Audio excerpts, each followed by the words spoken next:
We have Commissioner Sankey, and he will open with some remarks. Yeah, I'll be really fast here, but first, let's go to airplane mode. There you go. I assume all of you have access to social media, and we piped in my remarks, so there's no need for me to say the same thing again so that you can ask me about what I said again. You can just ask me what I said the first time. So good to be here. Thank you for being part of SEC Media Days in 2022, and the floor is yours. To your left, Coach, second row. Commissioner, you'd mentioned earlier on in your when you were being questioned earlier on today about how you feel good about 16, but you're not exactly closing the door yet on if a right team comes around. I was wondering, what are the type of qualities for another college that would be able to join the SEC? What are the qualities that you look for a team that could join? Well, they'd have to be interested, so we'd start there. They also have to be unencumbered, if you will. We're not focused on immediate movement, really focused on the move from 14 to 16 as we add two really successful athletics programs and prominent universities. And when we added those two, the fact that they're in contiguous states, one in a contiguous state, one in a state where we have a member, allows us to conduct competition. It I think magnifies fan interest in who we are. And those sorts of characteristics of high-level athletics with quality academic institutions would be on our mind. But again, it's not something we're poised to jump into just because others are engaged in that activity. We think we made an informed and wise decision a year ago, and I think it looks particularly wise given what's happening now. To your left, fourth row. Just keep on this horse here. You've mentioned contiguous a number of times. How important is that to you? Not maybe not necessarily for the football, but for the other sports that obviously are in the conference. With the understanding it's not on the first, second, or third level of our meeting agendas, so we're not at a fourth level issue. It's going to be a part of the conversation should we ever expand. We added Missouri, new state, contiguous. We added Texas A&M, adjacent to our current footprint. Oklahoma, adjacent to our current footprint. So that's a pretty good tell should we ever end up in that discussion in a real way. The front row here. E.P. Stidham, WGP, Foley, Alabama. Commissioner, what is your confidence level that there'll be uniformity with the NIL at some point? Not overly confident. To do that is going to take an act of Congress, which used to be a joke. Now it's a reality, right? Like that was the thing that people would say when you couldn't get things done at home. It's going to take an act of Congress. I do think a national standard is important, and a national standard would support interconference play during the regular season, like we're going to have here in Atlanta when Oregon and Georgia play, or later that same night, Utah is traveling to Florida to play in Gainesville. It also supports national championships, so the ability to have a Final Four, the ability to have a College World Series, the ability to have a college football playoff is predicated on some basis for national competition.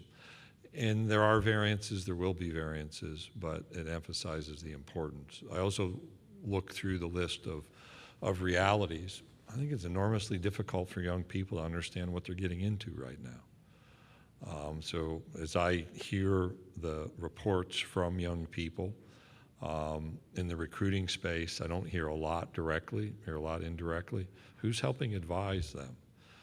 Who's helping young people understand when they sign an agreement around something called name, image, and likeness that it's not entangling them in a set of problems to come? Who's to say that the company involved or the individual involved has the right backing, the right financial backing, the right legal structure, the right credentials to be actually in this business? We don't know. And so while I'm not overly confident that we can get this done, I think the need's real. To your right, the fourth row. Brandon Adams from Dog Nation. The SEC is going to undergo a lot of changes in future years. Going to add 2 more members. Schedule's going to change. Some rivalries may be done away with. What do you say to fans that are concerned that it might be changing in such a way that it makes the sport or the league they've loved kind of unrecognizable, or at least very, very different looking in future years? I don't think that's our reality at all. I think we'll be fully recognizable. And in fact, the question about who we add and how we think about who we add, one of our athletics directors said they meet the "it just means more" test, and their fan base is committed. They play at a high level. People understand the importance of competing and being victorious, or if you lose, how you adjust. That will happen across our 16 members, I think, in every sport.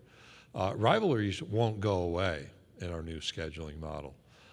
Rivalries may be played on a different pace. So some rivalries that have been played less frequently because people happen to be in different divisions may play more frequently. Rivalry games that may be annually may be every other year. So the rivalries won't go away. The rivalries will be front and center. A lot of that, whether it's annual or every other year, will depend on which model we pick. The ability to protect more annual rivalry games is there in a three-team kind of 9-game model. So that's front and center, but we need to think through the implications of that model.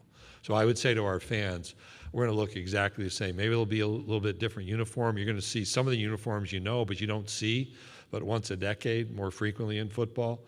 And we'll continue to rotate people through on a regular basis so you can engage in the emotional outbursts, good or bad, in every sport we have. To your left in the back row. Yes, sir. Ed Daniels, WGNO New Orleans. I apologize if you answered this previously in the over the Hall of Fame, but is there a couple of questions? Is there a chance that the schedule for Oklahoma and Texas joining the league moves up? How big a mountain would that be to move? And also, does the East and West go away? Do we have 14 pods? How do you envision the future, what that looks like when those two teams eventually come on board? We'll create a common social understanding. You know, I have to apologize for asking a question that's been asked before, because this is day one. I have 3 more days, so we're early in answering the same question. First, the timing of entry. So we've announced July 1st, 2025. The reasons for that are around the contractual relationships between the University of Oklahoma and the University of Texas with the Big 12. And that's a grant of rights, membership agreements, notice provisions that they have. And we're not going to make decisions about those elements. That's between the two universities and their current conference. And so that has us focused on July 2025 because those agreements end June 30, 2025. If something changes, we'll adapt, but that's not for me to decide. On the timing of when, remember, we announced the addition of Texas A&M in early mid-September of 2011 to go to 13. So we were preparing for, a month and a half, a 13-team schedule in 2011 to be used in 2012. And that's a particular math problem, by the way. And then Missouri's entrance was announced in early November of 2011. And so we had from November to September, basically 10 months. And you need to know those schedules sooner rather than later to actually go through the scheduling exercise. I don't want to go through a 10-month notice. What we anticipate is a respectful and orderly transition focused on 2025. If we need to adapt, we'll work through that. That's not at the forefront of our planning right now, though. Any other questions for Commissioner Sankey?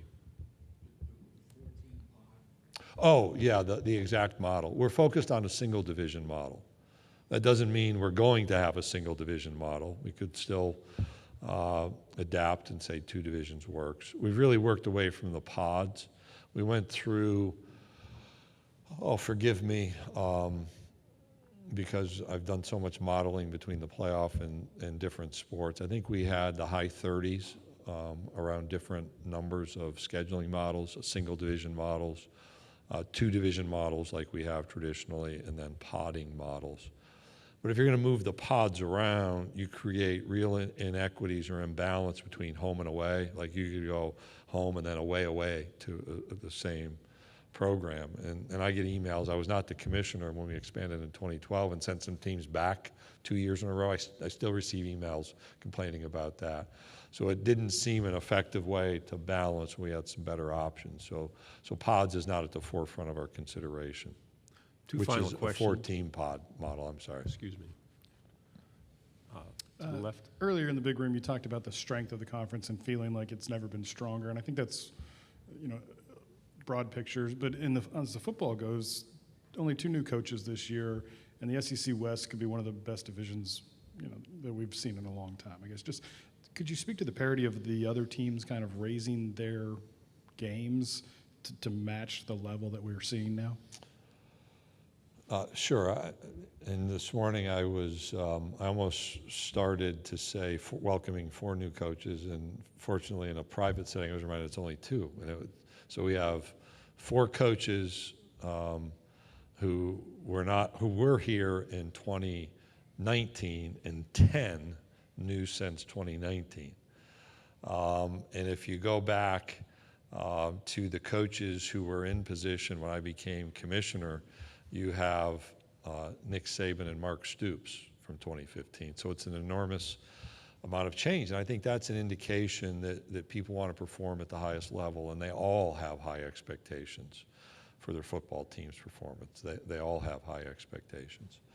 I think you heard Brian right off the top of his comments this afternoon talking about and wanting to be in this environment and going to play at Kyle Field and at Jordan Hare, places where he's never led a team into competition.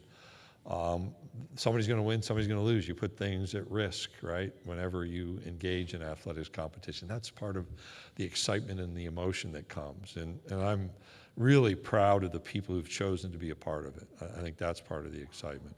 I've not evaluated the talent. So one of the things I don't do on a regular basis is try to predict who's where. Probably a dozen times today I've been told the SEC West is going to be incredible competition. And it really has been for a period of time. And I think what you see is what we saw in women's basketball with Pat Summitt leading the Lady Vols, is that makes everybody better. When Skip Bertman took over baseball at LSU, that made everybody better.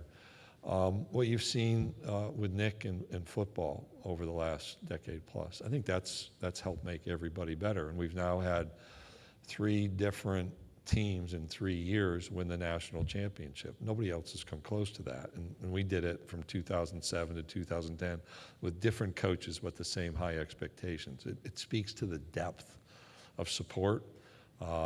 In some of the non-conference phone calls I've had in the last few weeks, one person observed, you've got a set of schools who can say, we want to compete at that level and we're prepared to support that effort across the board. And I mean sports beyond football. And that's part of what makes this competition so special. And I truly think it attracts young people who want to play in this environment, and it attracts some older people who want to coach and lead in this environment, because that's where you challenge yourself in the greatest way. That's not a great media TV answer. There's a lot there, but I mean, that's the passion of what we see play out in the decision making for people that come here and make an effort. Final question, front row. Commissioner, what are some of the parameters or changes you'd like to see with the transfer rule? We'll see that, and I'll be happy to go to the back row too, since he Okay, got all faked right. out, but I appreciate the brevity. We'll see in August, the Division I Board of Directors has in front of it some recommendations on transfer windows that are sports specific, an emphasis on academic eligibility, reducing the notion of waivers being out there, accountability for a receiving institution to facilitate that transfer to and through graduation, or be held accountable for their scholarship. I view those changes as a start, and I think it's a better circumstance than we have right now. And I think people could evaluate and say, well, this isn't great. I think it's good, and so we're going to not let great be the enemy of good, to borrow that cliche, and make a step. I do anticipate a need for continuing review of the transfer environment. the open-ended nature of it right now doesn't have a lot of data supporting what's actually happening. You know, we had COVID, then we had COVID eligibility extension, so there's more people in the system. And in the middle of that, we had name, image, and likeness as an onset around more transfer for flexibility. So we've got a lot to learn. What I don't believe will happen, and I don't think it should, is that we have 5 sports that have different rules than the other 25 or 30 sports under the NCAA heading, that will have a consistent approach. If we were to go back to a one-time transfer exception, I think we need to narrow the waiver opportunities, but that's not the focus right now. We need to monitor academic performance. We've seen great national progress in graduation, and if that's diminished, we are an educational enterprise. We're going to have to pivot off of that information. So those opportunities are there. I think the first step that could be taken is a healthy one. The Transformation Committee's been involved in that dialogue, and we'll see if the board agrees. The council, Division I council, meets this week, so I'm sure there'll be input there as well. Commissioner, thank you for taking my question. Dan Peck, ESPN 1067. I saw Coach Kiffin signing golf balls earlier, and I'd like your memories or your reaction in the moment as the Ole Miss Tennessee situation unfolded last year, and has the conference reevaluated safety protocols or the rules when regarding when a team can leave the field of play when something like that is happening? We'll go back to discussion of some sportsmanship elements in mid-August with our athletics directors. The reality is that's an anomaly in our experience, so let's not overreact, but let's not underreact. At the time, I gave a lot of credit to Chancellor Plowman and Danny White for their reaction. They're very specific about holding individuals accountable. My real-world reaction is that's not what we want. That's not who we are.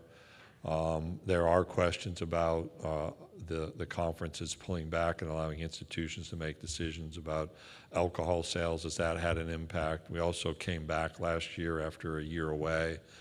I think there are a lot of factors, and a small number of people in any of our settings can create problematic circumstances. We had one in basketball in Oxford. We had a smaller, one individual in Athens. So we've had some of these misbehavior issues, and they're always a topic of conversation. We've not talked about teams on the field. The focus is going to be to finish the games, and I think rightly so. But any of those incidents are major points of concern for us. Thank you, Commissioner. Yep, thank you.